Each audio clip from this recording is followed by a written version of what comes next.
सभी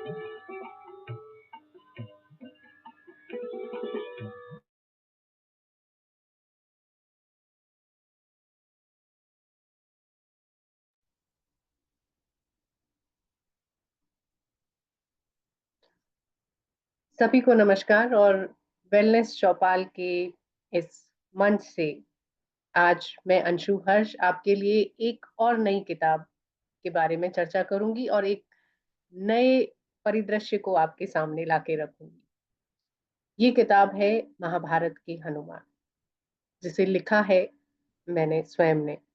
और इस किताब को मैं ऐसा मानती हूँ कि ये मेरे ऊपर कोई प्रभु कृपा हुई कि मैं इस किताब को लिख पाई, क्योंकि हनुमान जी के बारे में लिखना, उनके बारे में कुछ कह पाना उतना ही मुश्किल काम है जितना आसमान से तारों को तोड़कर लाना है।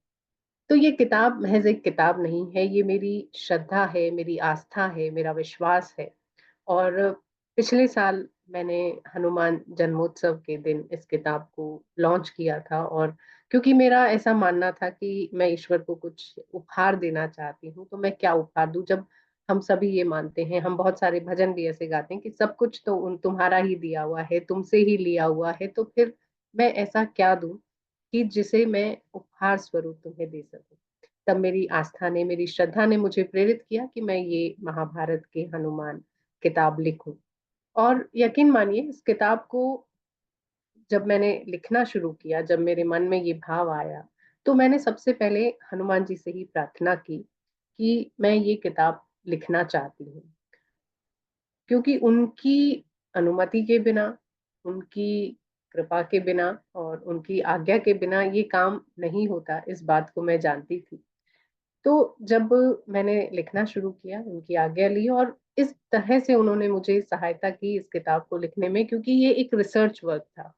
और ये रिसर्च करना मैंने पुराणों से किया, ग्रंथों से किया। मैं बहुत पुराने ग्रंथ जो गीता प्रेस गोरखपुर के होते हैं, मैं वहां से लेके आई और उनमें से मैंने थोड़ा थोड़ा उनको पढ़ना शुरू किया। और जहां जहां पर हनुमान जी का कोई प्रसंग होता, मैं उनको पढ़ती, उनको लिखती, और नए शब्दों में अपने तरीके से ढाल कर मैंने इस रिसर्च को एक किताब के रूप में, जो महाभारत के हनुमान है, उसके अंदर संकलित किया। तो इसकी जो मैंने प्रस्तावना लिखी है वो इस तरह से लिखी है, जिस भाव को मैंने आपको बताया कि मैंने उनसे प्रार्थना की कि इतने विस्तृत हो, विशाल हो, इतने महाकाय हो, महावीर हो, मैं नहीं जानती कि तुम्हें मेरे शब्द कैसे बांध पाएंगे। ये छोटी सी किताब है, इसमें तुम कैसे समा पाओगे, लेकिन मैं जानती हूँ और मेरा मन कहता है कि तुम बंध जाओगे मेरे कहने से, वैसे ही जैसे बंध जाते हो मेरी छोटी सी कविता में। और एक कविता फिर मैंने वहां पर लिखी, तुम और तुम्हारा व्यक्तित्व, विराट, विस्तृत और विशाल, कैसे समा जाते हो मेरी छोटी सी कविता में।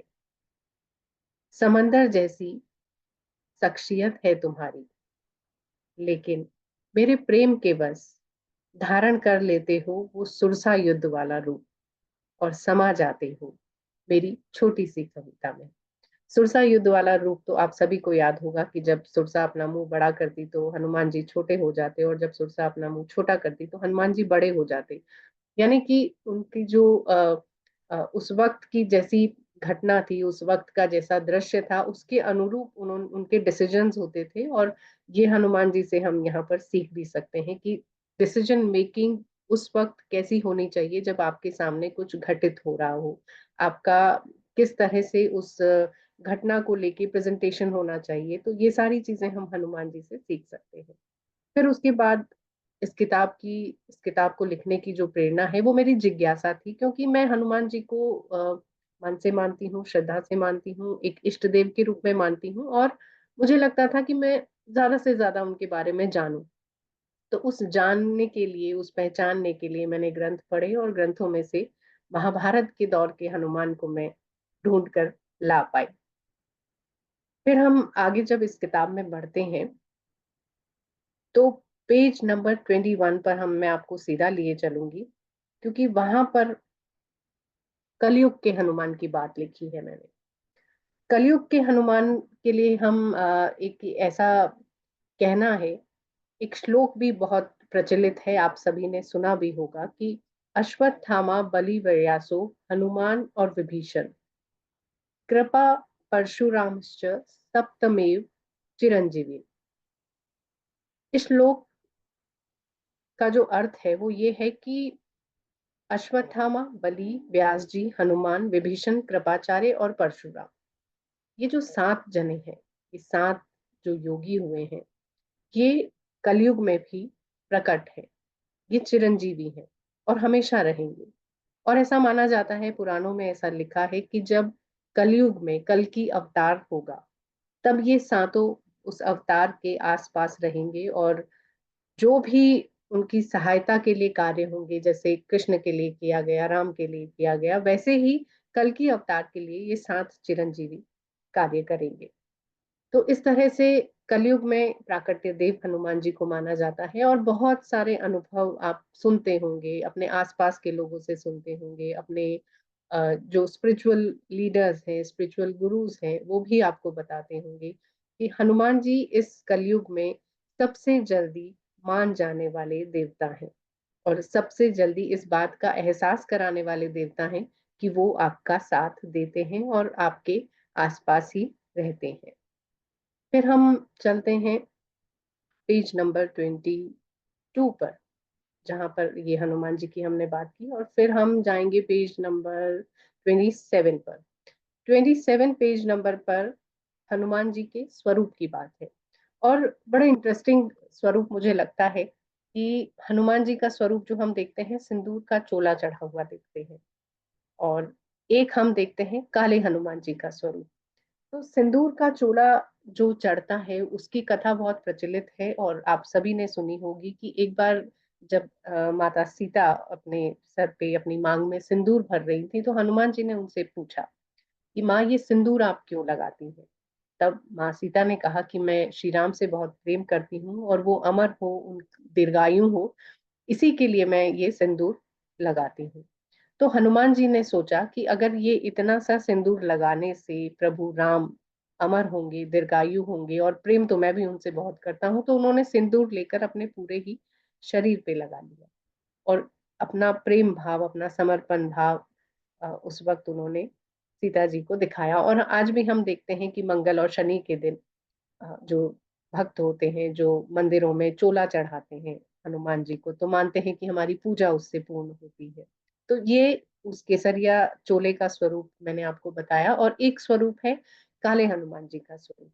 काले हनुमान जी का जो स्वरूप है, उसके पीछे 2 पौराणिक कथाएं हैं जो पुराणों में आई है, वो मैं आपको बताती हूँ। कि सूर्य पुत्र शनि देव थे, और सूर्य जो थे वो हनुमान जी के गुरु थे।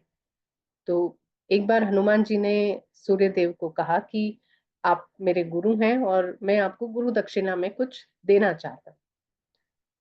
तो सूर्य भगवान के बहुत मना करने पर भी उन्होंने हठ किया, वो नहीं माने। और तब उन्होंने, सूर्य देव ने हनुमान जी से कहा कि मेरा जो पुत्र है शनि, वो बहुत गुस्से में रहता है और मेरे मेरे पास नहीं आता, मुझसे बात नहीं करता। मैं चाहता हूँ कि तुम उसको मेरे पास लेकर आओ। तो हनुमान जी जब शनि महाराज के पास गए, तो क्योंकि वो बहुत क्रोध में थे, बहुत क्रोधित रहते थे और सबसे बात नहीं भी करते थे, तो उन्होंने बहुत जद्दोजहद की, उनसे थोड़ा हट किया, उनसे बात करने की कोशिश की और उनको पकड़ कर लाने की भी कोशिश की। लेकिन शनि के क्रोध से जो उनकी आंखों से तेज निकला, वो उससे उनका स्वरूप काला हो गया। पर फिर शनि ने उनको बोला कि मैं तुम्हारी गुरु भक्ति से प्रसन्न हूँ, तुम गुरु के कहने पर मुझे यहाँ पकड़ने आए हो, तो इसीलिए मैं तुमको ये वरदान देता हूँ कि शनिवार के दिन जो लोग मेरी पूजा के साथ साथ तुम्हारी भी पूजा करेंगे, मैं उनको कभी, उनके ऊपर कभी शनि का प्रकोप नहीं होगा। तो इसीलिए हम हनुमान जी के 2 बार मनाते हैं, हम मंगलवार भी मनाते हैं और हम शनिवार भी हनुमान जी का मानते हैं, जबकि शनिदेव का भी हम शनिवार मानते हैं। तो ये वरदान शनिदेव ने स्वयं हनुमान जी को दिया था। और एक कथा और आती है कि जब लंका में रावण का राज था, और उस वक्त राहु, केतु, शनि सब, रावण ने जब राम उनको ग्रसने के लिए ये गए ये लोग, तो रावण ने इन सबको बांध के और लंका के द्वार पे लटका दिया था। और जब हनुमान जी वहां लंका में गए तब उन्होंने इस तरह शनि को जब बंधे हुए देखा, तो शनि बहुत क्रोधित थे क्योंकि वो बंधे हुए थे, तो उनकी दृष्टि उन पर पड़ी तो वो काले हो गए। तो है शनि की दृष्टि से ही काले, लेकिन पौराणिक कथाओं में इस तरह की दो कथाएं आती है, और तब हनुमान जी ने वहां लंका में से शनि को छुड़वाया और वापस उन्होंने उनको अपने जगह पर, अपने स्थान पर भेजा। तो ये इस तरह की दो पौराणिक कथाओं में हमें हनुमान जी के दो स्वरूपों के बारे में जानकारी मिलती है, कि एक जहाँ पर वो सिंदूरी चोला चढ़ा हुआ है, और एक जहाँ पर वो काले हनुमान जी के रूप में विख्यात है। और काले हनुमान जी जिस शहर में मैं रहती हूँ, जिस राजस्थान का बहुत खूबसूरत सा शहर है जयपुर राजस्थान, वहां पर चांदी की टकसाल में काले हनुमान जी का मंदिर है। और एक जल महल के पास भी काले हनुमान जी का मंदिर है। और निश्चित रूप से देश के कोने कोने में कई ऐसे काले हनुमान जी के मंदिर होंगे जो विश्वविख्यात हैं या प्रसिद्ध हैं, और वहां पर उनकी पूजा अर्चना करने से विशेष सिद्धियां प्राप्त होती हैं, विशेष भक्ति प्राप्त होती है। और उसके बाद हम चलते हैं पेज नंबर 45 में, जहां से हम महाभारत में प्रवेश करेंगे।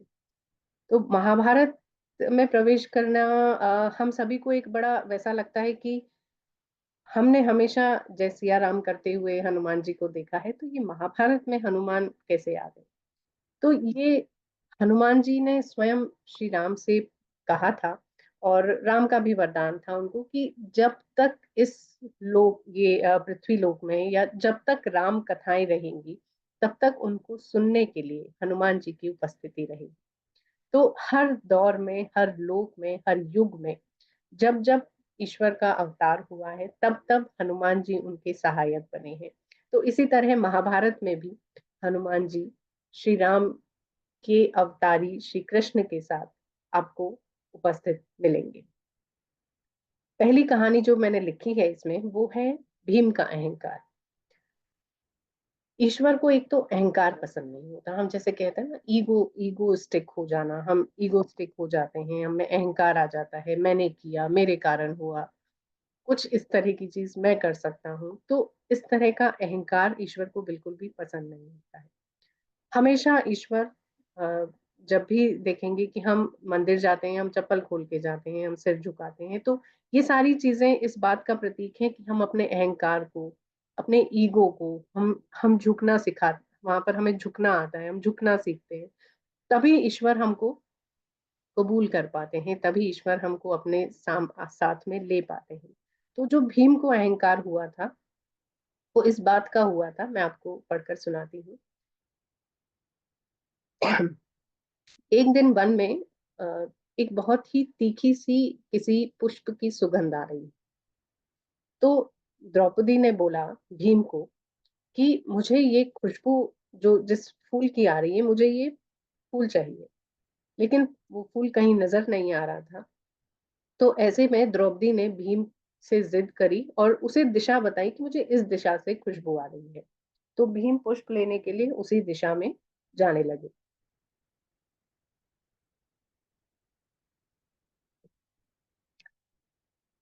जब भीम जाने लगे तो एक बंदर रास्ते में बैठा था, और वो पूंछ पूरी फैला कर बैठा था। तो भीम ने उसको साधारण सा बंदर समझा और उससे बोला कि अपनी पूंछ हटा ले। तो उस बंदर ने कहा कि आप मुझे लांग कर चले जाइए, हटाने की क्या जरूरत है। लेकिन भीम को लगा कि ऐसे किसी को, जीव को लांग कर चले जाना उसकी मर्यादा के खिलाफ था। तो भीम ने एक बार फिर से उस वानर को आग्रह किया कि हे वानर, आपको लांग कर जाना मेरी मर्यादा के खिलाफ है, तो आप अपनी पूंछ कृपा करके हटा लीजिए। लेकिन वानर तो हटी थे, वो चंचल थे, उन्होंने नहीं हटाई। और भीम को वानर के इस व्यवहार पर गुस्सा आ गया। भीम ने बड़ा क्रोध में आकर बोला कि तुम नहीं जानते कि मैं महाबली भीम हूँ, तुम्हें मेरे बल का अंदाजा नहीं है। ये सुनकर वानर ने भीम को कहा कि अगर आप इतने ही शक्तिशाली हो तो स्वयं ही मुझे रास्ते से हटा दें और आगे बढ़ जाएं। भीम ने वानर को अपने बल का घमंड दिखाते हुए कहा कि मुझे अधिक क्रोध ना दिलाएं। अगर मैं ऐसा करने लगा तो ये तुम्हारे लिए बिल्कुल अच्छा नहीं होगा। भीम ने वानर की पूंछ को पकड़कर हटाने का प्रयास किया, लेकिन वो जो पूंछ थी वो टस से मस नहीं। भीम ने बहुत अपना बल लगाया, लेकिन वो हिला भी नहीं पाया। तब भीम अंदर से समझ चुका कि ये कोई साधारण वानर नहीं है। भीम ने अपनी हार स्वीकार करी और हाथ जोड़कर प्रार्थना करने लगा कि हे वानर, आप मुझे बताइए कि आप कौन हैं और कृपया मुझे रास्ता बताएं। मैं इस काम के लिए, इस प्रयोजन के लिए जा रहा हूँ कि मुझे द्रौपदी के लिए एक पुष्प लाना है। तब को हनुमान जी ने अपना विराट रूप दिखाया और भीम चकित हो गए और क्षमा याचना करने लगे, क्योंकि वो पवन पुत्र हनुमान थे। भीम को अपनी गलती का एहसास हुआ। तब हनुमान जी ने जो भीम को समझाया वो समझिएगा और सुनिएगा कि तुम्हें अपने बल का कभी घमंड नहीं करना चाहिए। ताकत और विनम्रता, ये गुण विपरीत है, लेकिन जिसके स्वभाव में ये दोनों विपरीत गुण मिल जाएंगे तो वो गुणवान व्यक्ति निश्चित तौर पे इस पृथ्वी पर एक सम्मान प्राप्त व्यक्ति होगा। उस व्यक्ति के सम्मान में 4 गुना बढ़ोतरी हमेशा होती रहेगी। कौन से हैं ये 2 गुण? 2 गुण है ताकत और विनम्रता, कि आप ताकतवर भी हो और साथ ही साथ आप विनम्र भी हो। फिर हम अगली कहानी में चलते हैं, कृतज्ञ गोवर्धन। और ये बड़ी इंटरेस्टिंग कहानी है, आप सुनिएगा कि जब भगवान राम लंका में जाने के लिए राम सेतु का निर्माण कर रहे उस वक्त साउथ में जितने भी पत्थर थे, पहाड़ थे, वो सब खत्म हो चुके थे। तब हनुमान जी को लगा कि उन्हें हिमालय पे जाना चाहिए और वहां से कुछ पत्थर पहाड़ उठाकर लाने चाहिए, जिससे सेतु निर्माण का कार्य जल्दी हो सके। तब हनुमान जी हिमालय पर गए और एक बड़ा सा पर्वत उनको वहां पर दिखाई दिया। उन्होंने उसको उठाने की कोशिश की, लेकिन वो नहीं उठा। तब उन्होंने हाथ जोड़कर उससे प्रार्थना की कि मैं आपको जिस प्रयोजन के लिए लेकर जाना चाहता हूँ वो ये प्रयोजन है कि माता सीता की खोज के लिए हमें लंका जाना है और श्री राम समंदर पर जो है सेतु निर्माण का कार्य करते हैं और आपके ऊपर पैर रखकर स्वयं श्री राम लंका जा पाएंगे। तो आप ईश्वर के काम आएंगे, इसीलिए मैं आपको यहाँ से लेकर जाना चाहता हूँ। तब गोवर्धन ने हल्के हुए और हनुमान जी ने उनको उठाया और वो लेकर चले। उधर श्री राम अंतर्यामी थे, वो तो सब जानते थे, ये पूरी लीला उन्होंने ही रच रखी थी। जब उन्हें पता चला कि वो गोवर्धन को लेकर आ रहे हैं तो उन्होंने सेतु निर्माण का कार्य बहुत शीघ्रता से संपन्न करवाया और उसके बाद एक आकाशवाणी करवा दी कि अब हमें किसी पत्थर की, किसी पर्वत की, पहाड़ की कोई जरूरत नहीं है। जिसके पास जो चीज है वो उसे वहीं पर स्थापित कर दे। उस वक्त हनुमान जी जो थे वो ब्रज भूमि के ऊपर थे। ब्रज भूमि पर उन्होंने गोवर्धन को स्थापित कर दिया। तब गोवर्धन उनसे नाराज हो गया कि आप तो मुझे वहां लेकर जाने वाले थे, आपने मुझे इस काम के लिए वहां से उठाया और अब आप मुझे बीच रास्ते में इस तरह से छोड़कर नहीं जा सकते। तब हनुमान जी ने कहा कि मैं आपसे हाथ जोड़कर विनती करता हूँ, आप कुछ दिन यहाँ रहिए। मैं एक बार जाकर अपने स्वामी से इस बात को कहूंगा और वो जैसी मुझे आज्ञा देंगे उसके बाद मैं आगे का कार्य उस तरह से करूंगा, लेकिन आपको मुझ पर विश्वास करना। तब गोवर्धन ने उनको समय दिया और जब हनुमान जी श्री राम के पास पहुंचे और उन्होंने ये सारी कहानी बताई कि वो गोवर्धन को मैं आपसे मिलने के लिए ला रहा था और आपने मुझे उस तरह से बीच में छोड़ दिया, तो अ, श्री राम ने उनको कहा कि गोवर्धन को मेरा मोर मुकुटधारी स्वरूप बहुत पसंद है। तुम उससे जाकर ये कहो कि जब द्वापर युग आएगा और मैं कृष्ण अवतार लेकर आऊंगा, तब मैं अपने बाल ग्वालों सहित उसके ऊपर खेलूंगा और जब इंद्र कोप करेगा तब मैं 7 दिन तक उसे अपनी उंगली पर उठाऊंगा। ये सारी बात जब श्री राम ने हनुमान जी को कही तब हनुमान जी ने जाके गोवर्धन से कही और गोवर्धन की स्थापना वहां पर ब्रज भूमि में हुई। तो इस तरह से गोवर्धन की स्थापना के बाद आज हम जब जाते हैं गोवर्धन, तब आप देखेंगे कि पौराणिक कथाओं की जो मान्यताएं हैं उसके अनुसार 10 स्थानों पर हनुमान जी के स्थान है गोवर्धन की परिक्रमा में। और हनुमान हटीलो, लुटेरिया हनुमान, पुशरी का लौठा, ये सारे वहां पर उन मंदिरों के नाम है। तो अगली बार जब भी आप गोवर्धन की परिक्रमा करने जाएं तब इन स्थानों पर गौर फरमाइएगा और देखिएगा कि ये हनुमान जी के 10 स्थान गोवर्धन में कौन कौन से हैं। ब्रज में हनुमान और कृष्ण के प्रगाढ़ प्रेम की बहुत सारी पौराणिक कथाएं मिलेंगी और बहुत सारे पौराणिक आपको स्थान भी मिलेंगे। फिर एक कहानी में मैं आपको लेकर चलती हूँ जहां पर सत्यभामा, सुदर्शन चक्र और गरुड़ का अभिमान हनुमान जी ने तोड़ा था। जैसा कि मैंने आपको कहा कि ईश्वर को अहंकार और अभिमान पसंद नहीं है, वैसे ही हनुमान जी को भी अहंकारी और अभिमानी लोग पसंद नहीं आते। ना तो स्वयं के लिए पसंद आते हैं, और जो प्रभु भक्ति भी करना चाहते हैं और करते हैं और अभिमान के साथ करते हैं, तो वो भी उनको पसंद नहीं आते। तो द्वापर युग में जब सत्यभामा, सुदर्शन चक्र और गरुड़ का अभिमान हो गया था, तब भगवान ने हनुमान जी को चुना उनका अहंकार तोड़ने के लिए। हुआ यूं कि श्री राम अपनी लीला करके परम धाम चले गए थे। अब राम के अनन्य भक्त हनुमान का एकमात्र कार्य था, वो था राम का गुणगान करना, उनकी लीला का कीर्तन करना, उसे सुनते रहना। और कई युग बीत गए तो हनुमान जी की भक्ति में कोई कमी नहीं आई। द्वापर युग में भगवान विष्णु ने जब कृष्ण अवतार लिया, हनुमान जी की भक्ति अपार थी। एक पौराणिक कथा के अनुसार भगवान श्री कृष्ण की सबसे सुंदर पत्नी सत्यभामा, लीलाधर रुक्मणी के बाद सबसे ज्यादा सत्यभामा पर विश्वास करते थे और ज्यादा समय उन्हीं के पास बिताते थे। तो सत्यभामा को इस बात का अभिमान हो गया था कि वो श्रेष्ठ है, वो सुंदर है, वो श्रेष्ठ घराने की राजकुमारी है, क्योंकि प्रभु श्री कृष्ण ने परिजात हरण उन्हीं के कहने पर किया था। हुआ यूं था कि नारद जी से मिले परिजात वृक्ष को जब कृष्ण ने रुक्मणी को दिया, तो सत्यभामा को थोड़ी सी नाराजगी हो गई। तो सत्यभामा के लिए सत्यभामा ने जिद की कि उन्हें भी पारिजात वृक्ष चाहिए। तब वो, क्योंकि कृष्ण की प्रिय रानी थी, तो इंद्र को उन्होंने रिक्वेस्ट करी कि वो एक पारिजात का वृक्ष दे दें। लेकिन इंद्र ने भी हट किया कि वो इस तरह से नहीं देंगे। तो श्री कृष्ण ने इंद्र को पराजित करके पारिजात वृक्ष को पृथ्वी पर लेकर आए। और इस घटना के बाद से ही सत्यभामा को इस बात का अभिमान हो गया कि वो श्री कृष्ण की सबसे अधिक प्रिय रानी है, क्योंकि उनके कारण उन्होंने इंद्र से नाराजगी जाहिर की, लड़ाई की और पारिजात वृक्ष को वो पृथ्वी पर लेके आए। और सुदर्शन चक्र को इस बात का अभिमान हो गया कि इंद्र के वज्र को भी उन्होंने हरा दिया। गरुड़ देव भी ये सोचने लगे कि मेरी वजह से ही कृष्ण ने इंद्र पर विजय प्राप्त करी। तो समय इस तरह से बीतने लगा। सत्यभामा ने बातों ही बातों में कृष्ण से इस बात का जिक्र कर दिया कि क्या सीता मुझसे भी अधिक सुंदर थी, जो आप उनके लिए वन वन भटकते रहे। श्री कृष्ण ने सोचा कि मेरा होकर भी कोई अगर ऐसा सोचता है, अभिमानी रहता है, तो वो मेरा नहीं हो सकता, या ये ऐसा हो नहीं सकता। तो इन तीनों के गर्व का नष्ट होना जरूरी है। और इन तीनों के गर्व को नष्ट करने के लिए प्रभु ने एक लीला रची। गरुड़ को अपने पास बुलाया और कहा कि गरुड़ जी, द्वारका के उपवन में एक वानर है जो फल फूल नष्ट कर रहा है। आप उस वानर को पकड़कर महल में लाओ।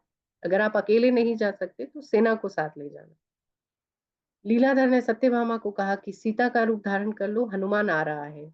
सुदर्शन चक्र से कहा कि सावधानी से द्वारका के द्वार पर पहरा दो कि कोई प्रवेश न कर पाए। तो गरुड़ ने मन ही मन सोचा कि कृष्ण मुझे एक वानर को पकड़ने के लिए भेज रहे हैं, मैं तो उसे वैसे ही पकड़ के ले आऊंगा, उसको चूर चूर कर दूंगा। गरुड़ जब बगीचे में पहुंचे तो देखा वानर राम नाम का कीर्तन कर रहा है और मस्ती से फल खा रहा है। गरुड़ ने पहले वानर को सामान्य रूप में अपने महल में चलने के लिए कहा, लेकिन उन्होंने बात को सुना ही नहीं। फिर गरुड़ को क्रोध आया, उन्होंने क्रोध से कहा, लेकिन वानर ने फिर भी नहीं सुना। गरुड़ ने अब उन पर प्रहार किया।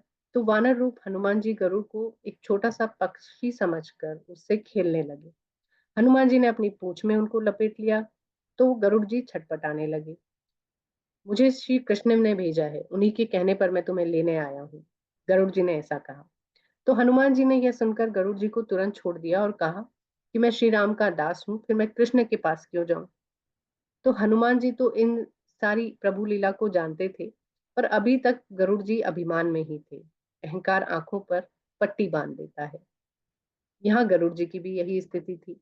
अब गरुड़ जी यही सोच रहे थे कि अगर इसने मुझे पकड़ा ना होता तो मैं इसे बांध कर ले ही जाता। हनुमान जी की पकड़ से छूटते ही गरुड़ जी ने अपने बल का प्रयोग किया और समुद्र की तरफ फेंकने की कोशिश की। समुद्र में गिरने पर गरुड़ को दिशा भ्रम हो गया, वो दिग्भ्रमित हो गए और ईश्वर को याद करने लगे। गरुड़ को द्वारका का प्रकाश दिख गया और पूरी लीला देखकर कृष्ण बहुत हंसने लगे। अब गरुड़ के मन में अभी भी थोड़ा अहंकार था, अपनी तेज उड़ान का। गरुड़ सोच रहे थे कि वायु भी मेरा मुकाबला नहीं कर सकती, तो हनुमान कैसे कर पाएंगे।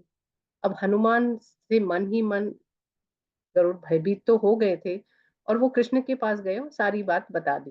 भगवान ने गरुड़ से कहा कि हनुमान को इस बार कहो कि प्रभु श्री राम बुला रहे हैं, तब वो तुम्हारे साथ महल आ जाएंगे। हनुमान मन ही मन तो वो गरुड़ जी भयभीत थे, लेकिन वो फिर भी गए और अपनी उड़ान शक्ति दिखाने के लिए वो उत्सुक भी थे। गरुड़ जी हनुमान जी के पास जाकर बोले, प्रभु श्री राम आपको बुला रहे हैं। अगर आप मेरे साथ चलना चाहें तो मैं आपको अपने कंधों पर बिठा कर लेके चल सकता हूँ। हनुमान जी मुस्कुराए और बोलिए, आप चलिए, मैं स्वयं ही आ जाऊंगा। गरुड़ ने सोचा, स्वयं आएंगे तो पता नहीं कितने समय में पहुंचेंगे, लेकिन भय के कारण वो कुछ कह नहीं पाए। जब पवन पुत्र द्वारका के द्वार पर पहुंचे, वहां पर सुदर्शन चक्र था और सुदर्शन चक्र ने जब हनुमान जी का रास्ता रोका कि आपको महल में जाने की अनुमति नहीं है, तब हनुमान जी ने चक्र को अपने मुंह में ले लिया। तब उनको आगे का रास्ता मिला और भगवान के महल में जाकर हनुमान जी ने प्रभु को प्रणाम किया। भगवान मुस्कुराए और हनुमान जी से पूछा, तुम यहाँ तक आए कैसे, तुम्हें किसी ने रोका नहीं। तब हनुमान जी ने अपने मुंह से सुदर्शन चक्र को निकालकर भगवान के सामने रख दिया। महल में सीता का रूप धारण किए सत्यभामा जी बैठी थी। हनुमान जी ने प्रभु से पूछा कि प्रभु, आज माता सीता कहाँ है, उनके स्थान पर ये कौन देवी बैठी है जिसको आपने इतना आदर देके रखा है। तब हनुमान जी की बातें सुनकर सत्यभामा लज्जित हुई और उनका सौंदर्य के प्रति अभिमान नष्ट हो गया। अब गरुड़ महल में पहुंचे और कहने लगे कि भगवान हनुमान तो स्वयं ही आ रहे हैं, लेकिन हनुमान को खुद से पहले महल में पहुंचा हुआ देखकर गरुड़ नतमस्तक हो गए। इस तरह सत्यभामा, सुदर्शन चक्र और गरुड़ का जो गर्व नष्ट हुआ, वो श्री कृष्ण हनुमान जी को द्वारका के पूर्व द्वार पर रक्षा के लिए नियुक्त कर दिया गया। आज भी द्वारका के दरवाजे पर हनुमान जी का मंदिर वहां पर स्थापित है। और ऐसे ही जगन्नाथपुरी जब कभी आप जाएं तो वहां के भी दरवाजे पर हनुमान जी का मंदिर स्थापित है। तो जिस जिस युग में, जिस जिस काल में प्रभु इस धरती पर अवतारित हुए हैं, उस युग में, उस समय में हनुमान जी उनके साथ रहे हैं। इसी तरह की बहुत सारी कहानियां हैं इसमें। आप स्वयं किताब को पढ़िएगा जरूर, तब आपको इसकी गहराइयों के बारे में, इन कथाओं की सत्यता के बारे में प्रमाणित होगा और आप ज्यादा जान पाएंगे। गीता भक्ति योग की जब हम बात करते हैं, तब भक्ति के मूर्त रूप श्री हनुमान जी एक कर्म योगी के रूप में हमको दिखते हैं। और जब हम महाभारत के युद्ध की बात करते हैं तो उस वक्त रथ के ऊपर कपिध्वज, आपने एक नाम सुना होगा कि ध्वजा के ऊपर हनुमान जी विराजित। अर्जुन के अभिमान को भी उन्होंने नष्ट किया था, वो एक अलग पौराणिक कहानी है जो इसमें है। और ध्वजा के ऊपर, जब रथ के ऊपर कृष्ण जब सारथी थे, तब हनुमान जी वहां पे विराजित थे। तो अंत में जब कृष्ण ने अर्जुन को कहा कि आज युद्ध समाप्त हो गया है, सब कुछ ठीक है, अब आज रथ से तुम पहले उतरो। हर दिन तो मैं पहले उतरता था, लेकिन आज तुम्हें पहले उतरना है। तो जब अर्जुन रथ से उतरा, कृष्ण रथ से उतरे, तो वो रथ जलकर नष्ट हो गया। तब अर्जुन ने कृष्ण से पूछा कि ये क्या कारण है, इतने दिन तो ये रथ नहीं जला था, रोज तो आप पहले उतरते थे, फिर मैं उतरता था। तब कृष्ण ने उसे कहा कि इस रथ पर हनुमान जी विराजित थे, वो हमारी रक्षा करते थे, वो हमारा साथ देते थे। आज जब युद्ध संपूर्ण हो गया है, सारी लीलाएं समाप्त हो गई है, महाभारत के युद्ध की समाप्ति हो गई है, तब आज हनुमान जी पहले से ही यहाँ से जा चुके हैं। और मैं अगर पहले उतर जाता और तुम रथ में रहते तो तुम उस रथ के साथ नष्ट हो जाते। तो इस तरह से हनुमान जी ने महाभारत काल में भी प्रभु श्री राम के अवतारित श्री कृष्ण का साथ दिया, विष्णु रूप श्री कृष्ण का साथ दिया। और ऐसे हर युग में, हर पल में, ये तो पौराणिक कथाएं हैं, हम अपने अनुभव जब साझा करते हैं, हम अपने जीवन को जब देखते हैं, तब तब भी हनुमान जी हमारे सहायक के रूप में, हमारे सखा के रूप में हमेशा हमारा साथ देते हैं और हमारा साथ निभाते हैं। आस्था और विश्वास, दो ऐसी चीजें हैं जो जीवन में आपको कठिन से कठिन परिस्थिति में बाहर निकालने के लिए पूरी तरह से, अगर आप आस्थावान हैं, आप विश्वासवान हैं, तो वो पूरी तरह से आपको उन कठिन परिस्थितियों से बाहर ले आएंगी। इस बात का विश्वास और आस्था हमेशा रखिएगा और महाभारत की हनुमान किताब जरूर पढ़िएगा। और इसी तरह की बातों के लिए अगर आपके मन में कोई जिज्ञासा है तो आप हमें कमेंट बॉक्स में बता भी सकते हैं और कुछ सवाल हमें भेज भी सकते हैं, ताकि इस तरह की इंटरेस्टिंग टॉपिक्स को वेलनेस चौपाल की टीम आपके साथ ला सके। तो अगली सुबह यानी कि कल सुबह आप योग के लिए वेलनेस चौपाल से फिर से जुड़े रहिए। और अभी अंशु हर्ष को अनुमति दीजिए। Thank you.